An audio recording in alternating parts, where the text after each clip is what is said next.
Hey scoundrels, how's it going? Hope you're having a lovely day. Hope quarantine isn't sending you too crazy. I know I'm getting a little bit cooped up, even though I did spend most of my time at home in the first place, but just like the idea of not being able to go out has definitely affected my the way I feel.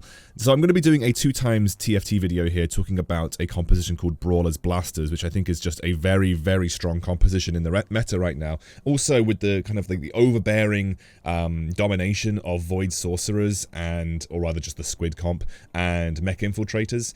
Brawler Blasters can work out pretty well. I think if you are going up against Mech Infiltrators, it kind of hinges on you having a GA for your Jinx at the very least. So I will talk about itemization, and I'll talk about what I've been doing this game as well to kind of give you an idea about the best way I feel to approach it. So in this game so far, you can see that the only pair that I've got is Jarvans. Now I sold off a Lux to be able to get a Jarvan and a Yasuo.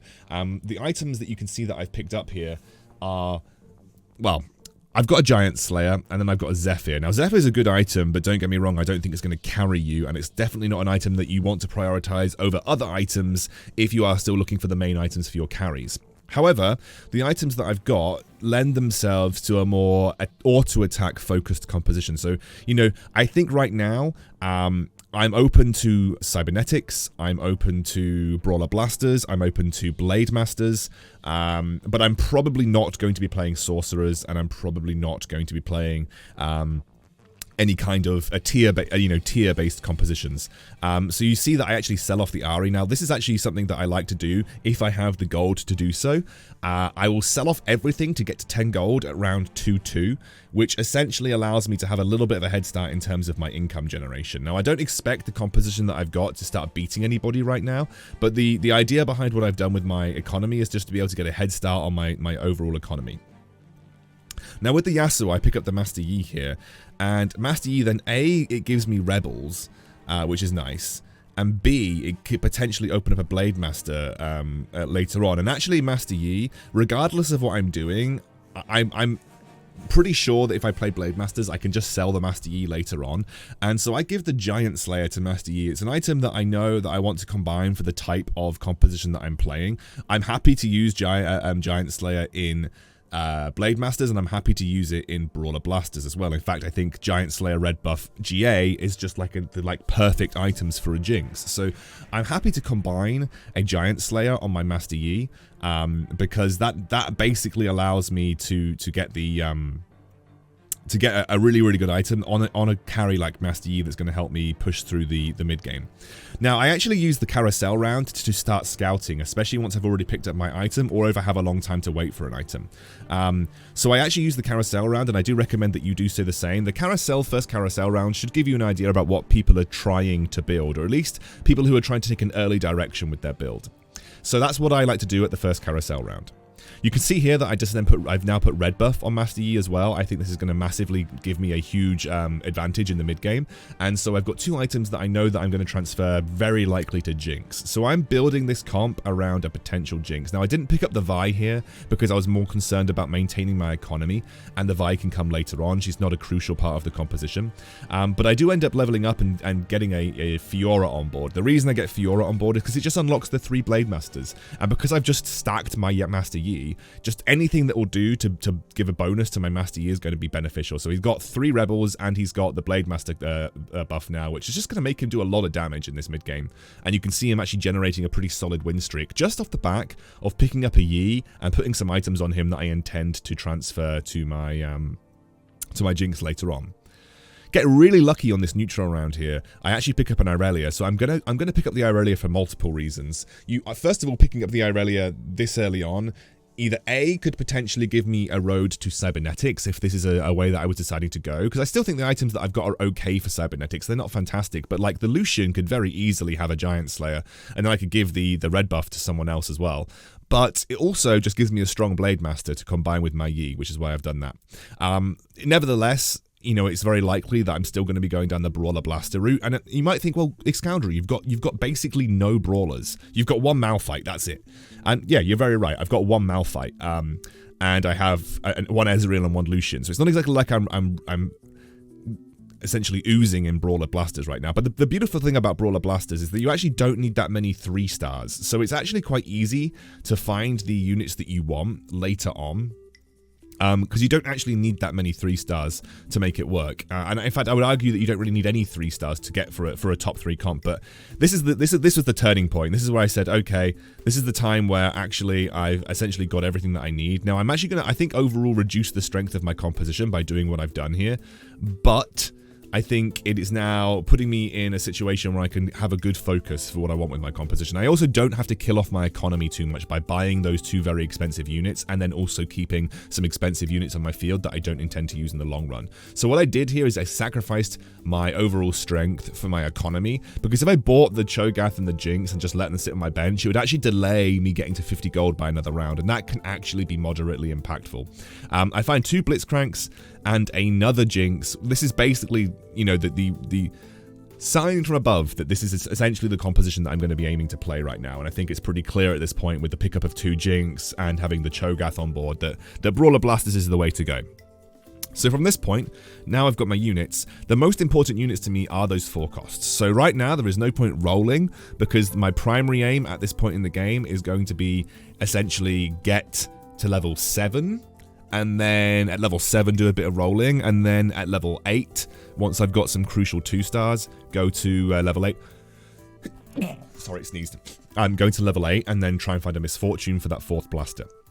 Misfortune would be the unit that I then stack my secondary items on, and if I'm going to stack any kind of items on a brawler, it'd probably be ChoGath, because he's the most impactful.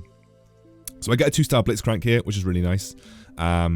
Now I'm just searching for a Vi, and I'm obviously just searching for a 2-star ChoGath as well. I'll have if I can get a 2-star Malphite, that'd be great, because he doesn't really do much. Malphite's there purely just for the 4 brawler bonus, but you know, I'm actually set up quite nicely here to start getting a really, really strong late game comp going, and Brawler Blasters with the right items is a very strong late game composition. You know, it's a composition that can really take over a game, especially if your Jinx gets early resets or early assists. She becomes very, very strong. One of the problems that I think a lot of people have with the composition in its current state is because it definitely loses to things like mech infiltrators most of the time. You have to get like a really strong comp to be able to beat the majority of mech infiltrators, and to be honest with you, Void Sorcerers, you know, people are competing for the ChoGath in Void Sorcerers, and Void Sorcerers, you know, Vel'Koz has got a complete board wipe most of the time with his abilities, so Void Sorcerers can be very difficult for you to deal with as Brawler Blasters as well. But Brawler Blasters is definitely one of those compositions that has kind of gone under the radar a little bit. People have kind of forgotten, I think, how strong it is in general, and that's resulting in people kind of letting it go. Like for instance, people just don't really play Jinx Carry that much at the moment. It's not something that loads of people are playing. I would say it's still a strong comp, and people still realize it's a strong composition. I'm not saying that no one is playing Jinx Carry. I'm just saying that less people are playing Jinx Carry than they used to, especially on before the previous update. So I actually roll to 7 here, and just do a little bit of rolling to find some potential 2-star upgrades. I'm looking for mainly ChoGaths, but I just managed to just essentially sync up a load of pairs, which is really nice. So I get a pair of ChoGaths, a pair of Lucians, a pair of Jinxes, and a pair of Ezreals, which means I've just got quite a lot to roll for if I want to roll for things. I have some potential upgrades that are there. Now, another way that I could have played that was just to invest all of my gold into getting to level 8, and then try and then roll at level 8, which is definitely something that I could do, but I just felt like rolling at this point, I had a lot to roll for, and I think that I could very easily find some major upgrades if I wanted to. But now that I think especially if I find a 2-star Jinx and a 2-star ChoGath, that'd be it. I'd just go for it. I'm not sure if I passed a Vi, by the way. This is something that I was thinking when I was playing this game. I was like, did I just roll? I don't know if I rolled past a Vi, because I think for me, I wasn't looking at anything sort of sparkly, kind of, you need this unit because you've got another one, and I think I might have rolled past a Vi. I'm not sure. But Vi, again, is one of those units that you just kind of throw in later on, and it's not too big of a deal. So I actually find some really big upgrades here. I've got an almost 3-star Blitzcrank. I have 1 Jinx to find, 1 ChoGath to find, but at this stage, those guys are both 4 costs. It's probably more beneficial for me to now go to level 8, because the 2 that I need an upgrade for are 4 costs, and going to level 8 is going to give me a greater chance of finding those particular units. So that's what I'm probably going to do from this point onwards. It's all about getting to level 8 as quickly as possible, because I don't think that I am going to be able to roll for those units effectively at the level that I'm at. So you can see this is a really weird carousel because it's got some completed items in already, but I actually end up taking the Spear of Shojin. I think it's probably just the best item that I could get my hands on. I don't really think Spatula helps me that much. BF Sword could have been good, but realistically I don't need another one because I'm just looking for a chain vest for the GA for Jinx.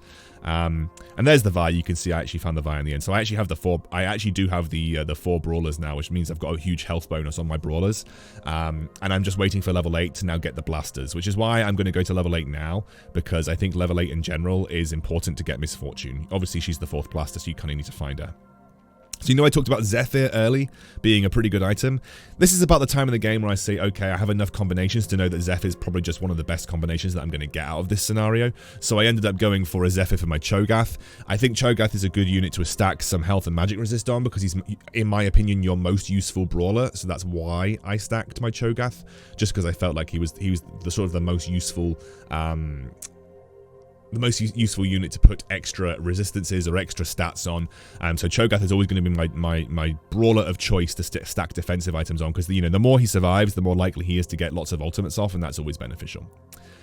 So the problem that I'm going to face, as you can see here, when I don't have Jinx with GA, is that once Jinx dies, that's it. Like, a lot of my damage just goes out the window. So without Misfortune especially Misfortune level 2, I'm going to be struggling. So that's why I'm leveling up to level 8 as quickly as possible. And at level 8, given that I'm at 27 HP, as soon as this round ends, I'm going to level to 8 and then roll down. I'm essentially going to look for Misfortune. I'm going to look for any 2 stars or potential 3 stars that I can find, like for instance the Blitzcrank. And here I actually get two spatulas. Now there are spatula items that you could consider, of course, but for me the item that I really want is a Force of Nature, because that's obviously going to be really good. I actually find 2-star Cho'Gaths, by the way. This has now put me in a position where I could very, very, very easily go for a 3-star Cho'Gath. I actually think I'm in a good situation to try and go for a 3-star Cho'Gath this game. And I also find the GA on Jinx, which is really useful because I find that chain vest that I really needed. So there we go. That's actually made my composition 10 times stronger, because especially versus mech infiltrators, what happens is once the infiltrators kill Jinx, they stop attacking her and they go on to someone else. And then they won't actually reset their aggro until they've killed the target that they're looking at. And that's why my Jinx is a lot safer with GA versus mech infiltrators than when she's not. I'm obviously looking for a Misfortune at this point in time as well. It's really important that I find that for the blasters. But right now I've just got a Gangplank, and Gangplank is fine. Like, Gangplank's okay. I've given him a Jeweled Gauntlet. It means his ultimate can crit. That Jeweled Gauntlet will very easily transfer over to Misfortune. So I'm just happy to kind of have Gangplank on the field with the items that I'm going to eventually give over to Misfortune. So I actually put a Cho'Gath at the back. That's purely for versus infiltrators, just because if an infiltrator jumps to the back line to either target Jinx or Cho'Gath, at least my Cho'Gath will be distracting the infiltrators as best he can. And that in that scenario right there showed you exactly why it worked out. We just had the Cho'Gath essentially win that for me, because the Kai'Sa was getting attacked by 2 units and she couldn't kill the Jinx. Once the Jinx GA went down, she actually didn't focus her anymore, and then she died. So here I go for the Quicksilver. I think the Quicksilver is the best item. Not only will Quicksilver allow me to deal with positioning of Blitzcranks, I can give it to my Misfortune, and it's a really good item for her. I can use Misfortune as a Blitzcrank bait, essentially, for my... and there's Misfortune, find her. I can use Misfortune as a corner Blitzcrank bait, so if they're trying to get my Jinx, I can just switch it with my Misfortune, and that would be, you know, kind of what I'm aiming for. So 1 Cho'Gath away from a 3-star Cho'Gath. I've got another 2-star Jinx that I can throw in as well, which is going to be, I think, a useful addition once I find that 2-star Cho'Gath. In my opinion, 2 2-star Cho'Gaths is better than 2 2-star Jinxes, but once I find the 3-star Cho'Gath, which I'm aiming for, I'll be able to just put another Jinx in and I actually find him on the very next round. So I give a bit more magic resist over to my Misfortune, and then I throw a Jinx in the middle. The reason I've got the Jinx with the items over on the right-hand side and the Blitzcrank is the Blitzcrank pulls a unit in, and it makes it much, much easier for my Jinx to get her first reset here. And now you're going to start to see how powerful 3-star Cho'Gath is. Even with no real major offensive items, he can basically one-shot people with his ability. And I beat the Void Squid guy, because basically 3-star Cho'Gath absolutely monstered his way through that backline before Jinx even had the chance to get many resets. So what am I looking for at this point?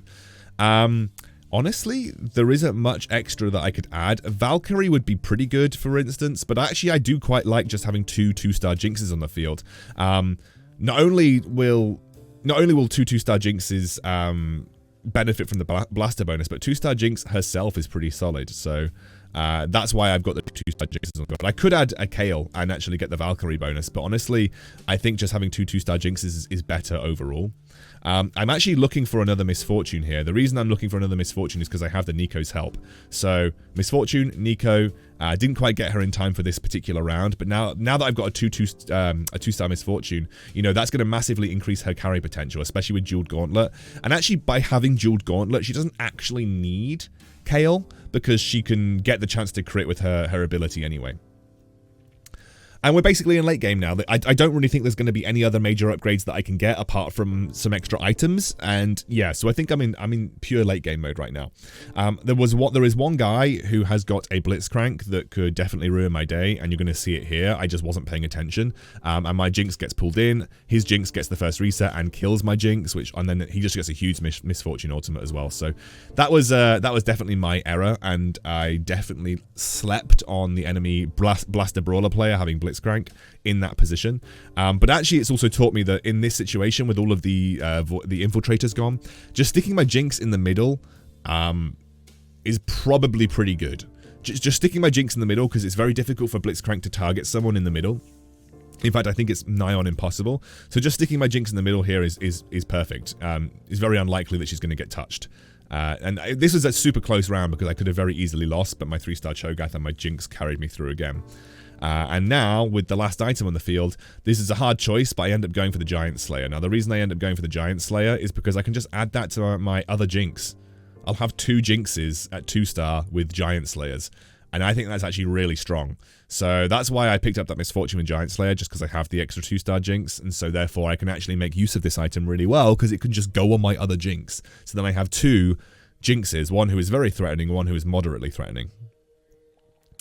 So here you can see the Blitzcrank is going to pull and attempt to pull my Misfortunes. That's why I have the Quicksilver on her, and I just absolutely decimated him that time. So as long as my Jinx doesn't get pulled, I absolutely crush the other Brawler Blaster player. Luckily, he gets knocked out as well by the other guy who's playing... Oh, no. The Void Sorcerer guy got knocked out. But yeah, now I'm basically just trying to bait my positioning. So what you're going to see here is I'm going to try and put my Jinx in the corner, and I'm going to essentially keep swapping, and I swap my Ezreal right at the last moment. Now he tries to pull my Misfortune again. That doesn't work out. His Misfortune does a lot of damage, but we just end up winning because we have a stronger composition. And there you go. Brawlers Blasters. It's a really strong comp.